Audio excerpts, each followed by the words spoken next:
விஜய் அவர்கள் நோன்பு திருவிழாவில் அவர் கலந்துருக்கிறாரு. இதற்கு முன்னாடி பல்வேறு தலைவர்கள் இந்த மாதிரி செஞ்சிருக்காங்க. எந்த தலைவருமே இந்த மாதிரி பண்ணனது இல்ல அப்படின்ற மாதிரி அவங்களுடைய உணர்வுலையும் உள்ளத்திலையும் கலந்துட்டாரு அப்படின்ற மாதிரி எல்லாம் பேசிட்டு இருக்காங்க. அது உங்க பார்வையில எப்படி சார் இருக்கு? உள்ளத்திலையும் கலக்கல, உணர்வுலையும் கலக்கல.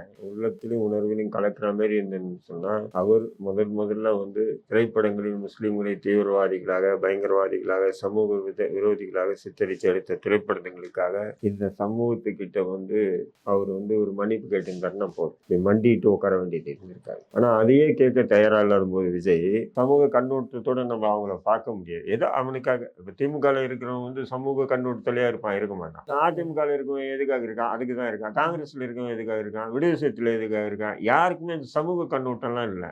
இந்துன்னு சொன்னா அந்த மாதிரி அரசியல் கட்சிகள் இருக்க மாட்டாங்க. அப்போ அதே மாதிரி ஒரு இதுதான் விஜய் கூட சில பேர் இருக்கலாம். நீங்க சொல்ற மாதிரி சில பேர் இருக்கலாம். அதனால ஒட்டுமொத்த இந்த சமூகம் ஒன்று திரண்டு அவங்களுக்கு வாக்களிக்குமா அப்படின்னு சொன்னா அதெல்லாம் வாய்ப்பே இல்லை.